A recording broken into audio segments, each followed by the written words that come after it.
everybody. Welcome to 2ZQ Hot Takes, where we discuss issues both big and small. I am your host, the very handsome Tim Kirk, and today I'll be talking about the one and only Joe Franklin, the one and only Dr. Zizmor, the one and only Crazy Eddie, The Wiz, the Grand Prospect Hall, and more from my illegitimate thinking process. But first, we have to see our good friend Richie Ornstein, Morris Katz, the world's fastest painter, who used tissue paper and toilet paper to create his paintings, and one of the great voices in amateur opera in New Jersey. And I will spend the next 20 minutes showing photographic reproductions of sheet music covers from the turn of the 20th century. There was always a blue ribbon panel or an all-star panel or something of outsized significance in every single episode of the Joe Franklin Show. His sponsor was Martin Paints, and it seems that Martin Paints has gone the way of all things. He had guests ranging from Jay Giles' band doing a special appearance where they formed a human pyramid while wearing jumpsuits and had paint dumped all over them, to Ghostbusters, to Spinal Tap, who in their recollections all doubted that he was aware that they were actually actors. Albeit musically talented actors, they were all actors pretending to be a band. He was the single most effusive, ebullient, stumbling, bumbling, optimistic, enthusiastic man I have ever heard talk about Eddie Cantor and Al Jolson, frequently using one of his very old jokes about the dashing young host, dashing for the subway, dashing for the streetcar. If he's making jokes about streetcars and it's in the 80s or the 90s, that's an idea of how old his jokes were. But you had to love Joe. I would, on occasion, see people I knew on Joe Franklin. My favorite Joe Franklin quote came from Michael Musto, who I think was on a panel. I don't know if it was a blue ribbon or an all-star panel. But he asked trailblazing medical researcher and HIV/AIDS pioneer, Dr. Matilda Krim, your thoughts on macrame?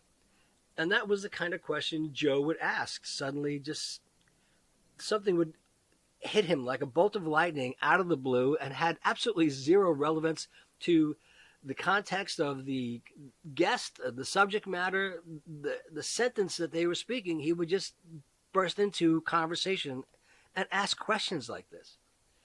From Ghostbusters to Bette Midler and Barry Manilow to Barbra Streisand to Bing Crosby to John Wayne to Bill Cosby and Woody Allen, Eddie Cantor and Al Jolson, Joe was one of a kind.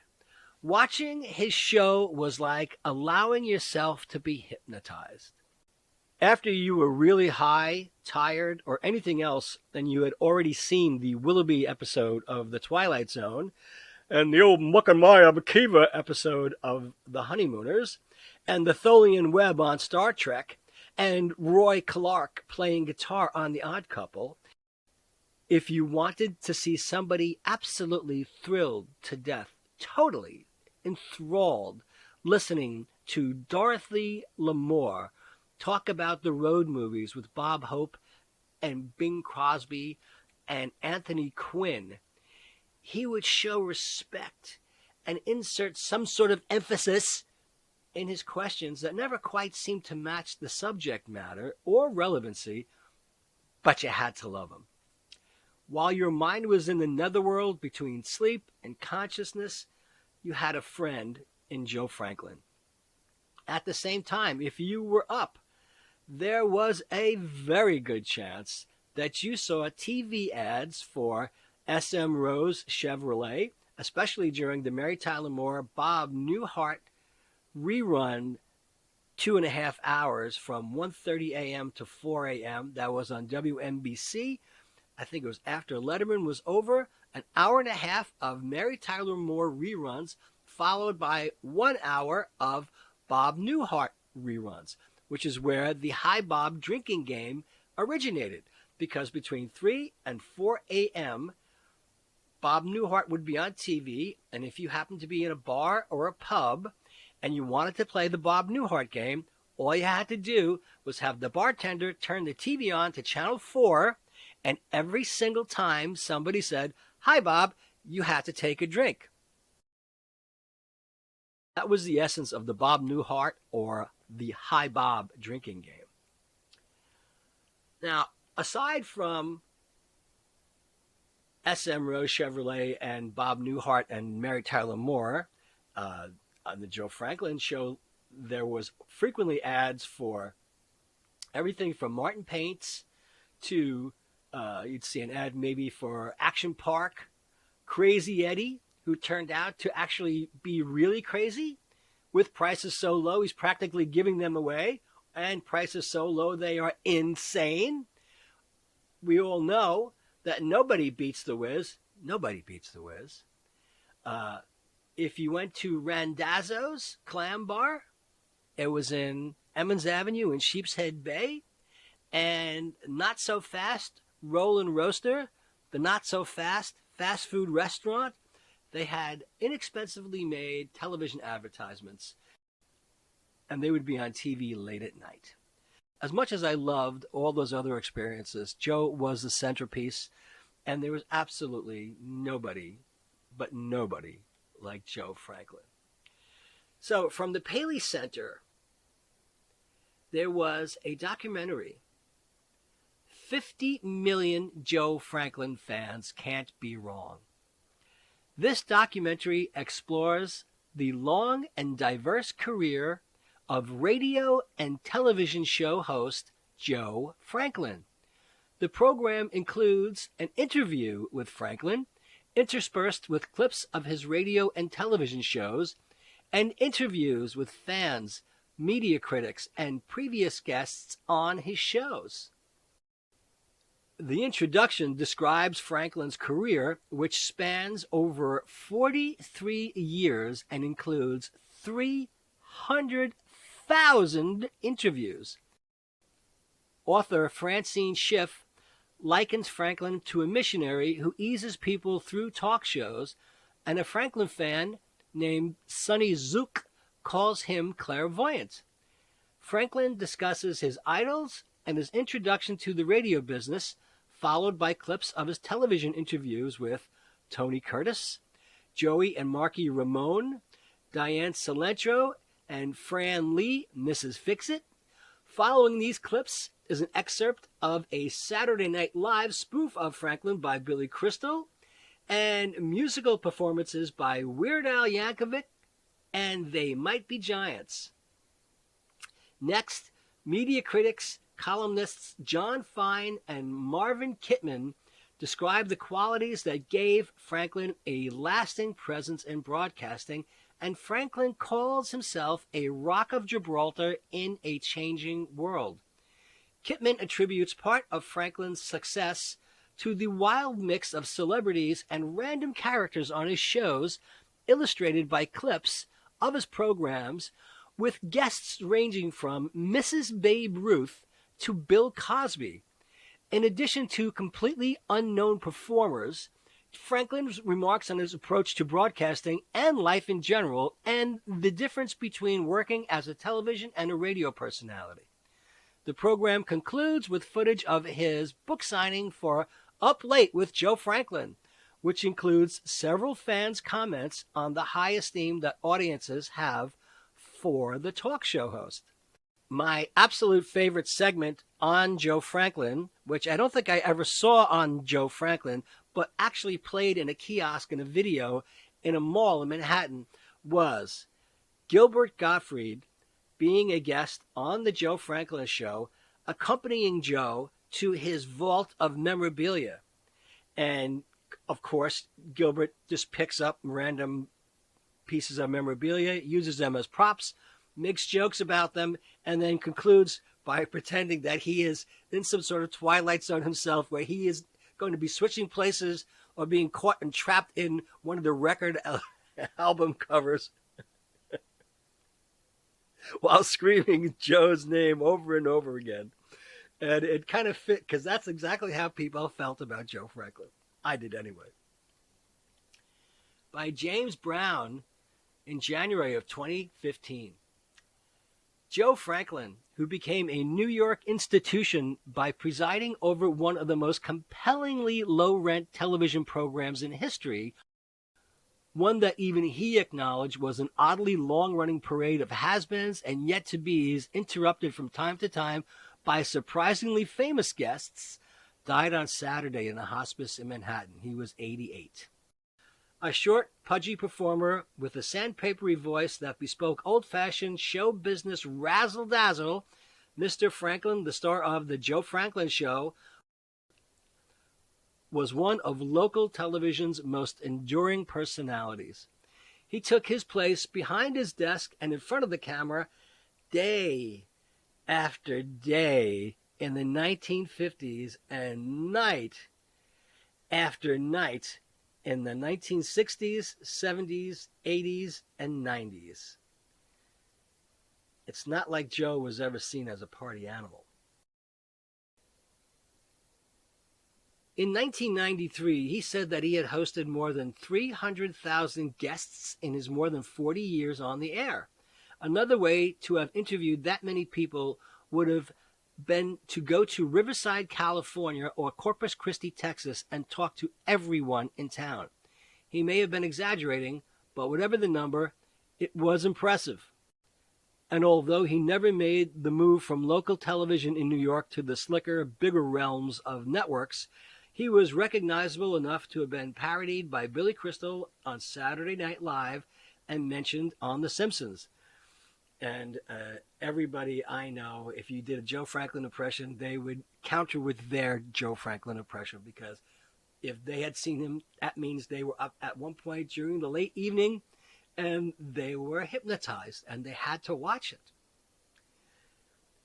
What came to be considered campy began as pioneering programming. The first regular program that Channel 7 had ever broadcast at noon, WIZ-TV, as the station was known then, had not been signing on until late afternoon before the premiere of Joe Franklin, Disc Jockey, on January 8th, 1951. Soon celebrities like Elvis Presley, Bing Crosby, and John F. Kennedy were making their way to the dingy basement studio on West 67th Street, a room with hot lights that was twice the size of a cab, Mr. Franklin recalled in 2002. He booked Woody Allen, Dustin Hoffman, Barbara Streisand, Bill Cosby, and Liza Minnelli as guests when they were just starting out, and hired two other young performers, Bette Midler and Barry Manilow, as his in-house singer and accompanist. My show was often like a zoo, he said in 2002. I mixed Margaret Mead with the man who whistled through his nose, or Richard Nixon with the tap-dancing dentist. He did. Mr. Franklin claimed a perfect attendance record. He said he never missed a show. Bob Diamond, his director for the last 18 years of his television career, said that there were a few times in the days of live broadcasts when the show had to start without Mr. Franklin, but Mr. Franklin always got there eventually. And he always seemed to have a gimmick. He celebrated his 40th anniversary on television by interviewing himself using a split-screen arrangement. I got a few questions I'm planning to surprise myself with, he said before he began. Had he asked himself, he could have told viewers that he was born Joe Fortgang in the Bronx. He explained in his memoir, Up Late with Joe Franklin, written with R.J. Marks, that his press materials had long said he had been born in 1928. But I'm going to come clean and admit that my real birth date was March 9th, 1926. He was the son of Martin and Anna Fortgang. His father was a paper and twine dealer who had gone to public school with James Cagney. By the time he was 21, he had a new name, a radio career, a publicist, and a too-good-to-be-true biography invented, he wrote in Up Late, by a publicist. In that book, he denied an anecdote that appeared in many newspaper articles about him. He had met George M. Cohan in Central Park when he was a teenager. That led to a dinner invitation from Mr. Cohan, who let him pick a recording from his collection and take it home. Or so the story went. It never happened, Mr. Franklin wrote in Up Late.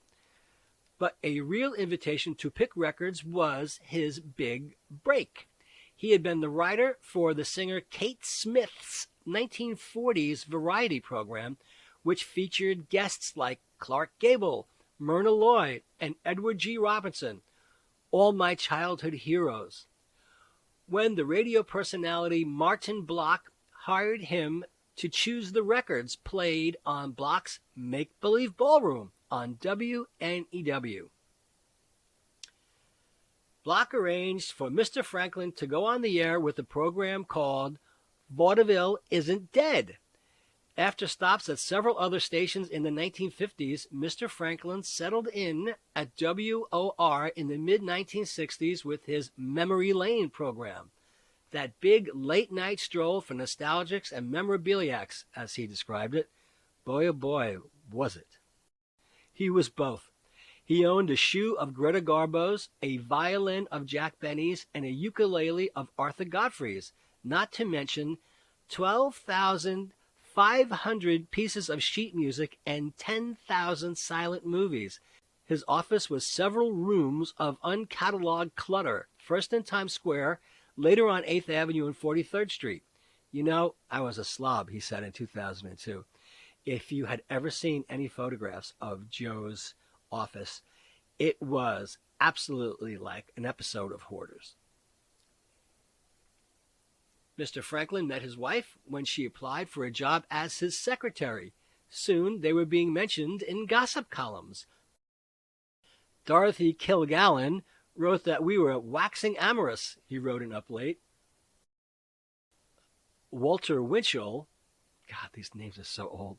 Walter Winchell queried in his column, what radio voice with initial JF seen round town with model Lois Meriden?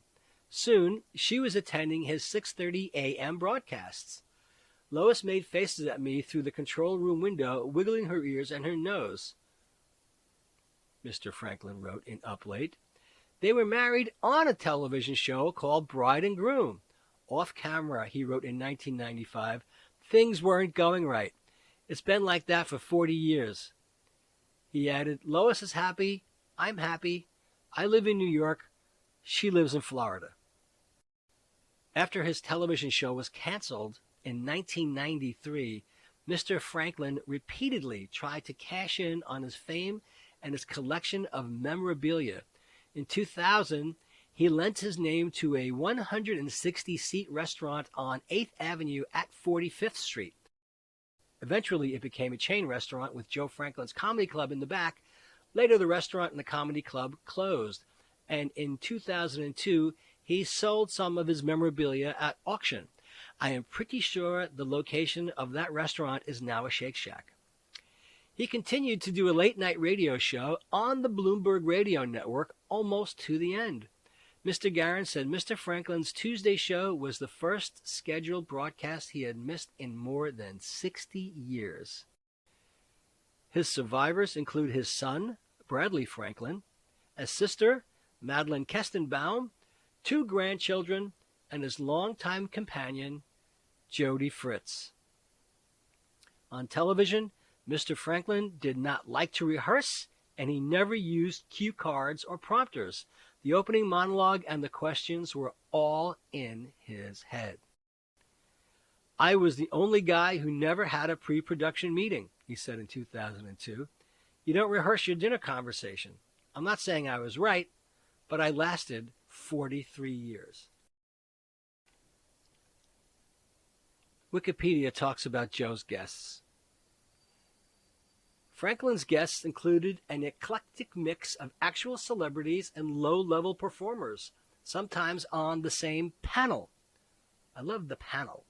He claimed to have had Charlie Chaplin on his program, a dubious statement since Chaplin left the United States in 1952, shortly after Franklin's TV debut. Could have happened, but there's no proof. Franklin took credit for discovering or giving early exposure to Al Pacino, Bette Midler, Barbra Streisand, Michael Jackson, Garth Brooks, and Woody Allen. He interviewed Andy Warhol and Howard Stern, William F. Buckley and Abby Hoffman, Jack LaLanne and Muhammad Ali, Fred Astaire and John Wayne. Other guest claims include Judy Garland, Marilyn Monroe, with whom Franklin co-authored the Marilyn Monroe story in 1953, Jane Mansfield, the Beastie Boys, Cary Grant, Sam Levine, Lena Horne, Tony Bennett, Salvador Dali, Rudy Vallee, Jimmy Durante, Madonna, John Lennon and Yoko Ono, Bing Crosby, Jerry Lewis, Roger Williams, the Belmonts, Elvis Presley, the Ramones, Lou Albano, and 5 U.S. presidents, including John F. Kennedy and Richard Nixon. As with the Chaplin claim, some of these appearances were unable to be independently confirmed based on a lack of evidence, since still pictures taken on the set do not exist for several of the people listed, and little video from before the 1970s survives. How about that? Elizabeth Joyce was his in-house psychic astrologer. Woody Allen, Andy Kaufman, Liza Minnelli, Barbra Streisand, Julia Roberts, Bruce Springsteen, Robin Williams, John Belushi, and Richard Pryor got their first television exposure on The Joe Franklin Show. Frank Sinatra reportedly appeared 4 times. Franklin frequently appeared at his restaurant, where he conducted live in-person interviews with entertainers such as Carol Channing, Anita O'Day, and Billy Crystal, who impersonated Joe Franklin on Saturday Night Live, as has been mentioned before. In media, Franklin appeared as himself in such New York-based films as Ghostbusters, Broadway Danny Rose, and 29th Street. Franklin appeared on the first episode of This American Life, giving host Ira Glass advice on how to have a successful show. He was also a guest on an early episode of Space Ghost Coast to Coast. He also made appearances in various works by New York low-budget film company Troma Entertainment, making a cameo of himself in their 1999 meta-fictional slasher film Terror Firmer, as well as the 1993 infomercial The Troma System, as the result of the commercial's host transforming into the ultimate talk show host. Franklin appeared as himself in comedian Tracy Ullman's 1993 HBO comedy special, Tracy Ullman Takes on New York, interviewing character Linda Granger on his talk show. On the locally produced program The Uncle Floyd Show, Uncle Floyd host Floyd Vivino parodied Franklin as Joe Frankfurter, and the sponsor was Martian Paints. All I can say is, I love Joe Franklin. But at the same time, we also had Dr. Zizmor. Dr. Zizmor had an office on East 58th Street, right off of Lexington Avenue. On the corner of Lexington and 58th was Victoria's Secret. And I was going to a sports performance training gym in that building, and Dr. Zizmor had a floor there. Now, if you're not from New York and if you are of a certain age, you might not remember, but Dr. Zizmor made a name for himself by advertising on the subway and late-night television. And so many of his patients were so grateful to appear on the ads for Dr. Zizmor that they didn't feel they needed to rehearse saying, "Thank you, Dr. Zizmor." So it came out kind of exuberant and not particularly articulate in some cases. But it was heartfelt, and everybody loved Dr. Zizmor. He retired a few years ago, and I don't know where he went to, but Everybody loved Dr. Zizmor. And then, of course, there was the advertisements for the Grand Prospect Hall, the taglines from the husband and wife who owned the Grand Prospect Hall always said, "Elegant yet affordable," and "We make your dreams come true." And it was extremely popular for a very long time. And I've gone to a few pages in social media, and son of a gun, so many people have very, very fond, special, sentimental memories of their experiences at the Grand Prospect Hall that it's hard to say anything less than complimentary about them. Joe Franklin was unlike anybody else. The thing about Joe Franklin, watching the Joe Franklin show, is you firmly, fully expected to just see some never was, never will be's, has-beens, and suddenly, sitting there talking to Joe would be a show business legend or Muhammad Ali. And you really would see them show up on his show, sitting there talking in a conversation with them. And they would virtually all thank Joe for giving them their first exposure on television. So I remember that being true. And it was actually stunning to see Barbra Streisand or Bill Cosby or Woody Allen or John Wayne sitting there talking to Joe, and you just couldn't stop shaking your head. They wouldn't be on The Tonight Show, or if they were, it was a big deal. And meanwhile, this is the lowest of low-rent TV shows you can imagine.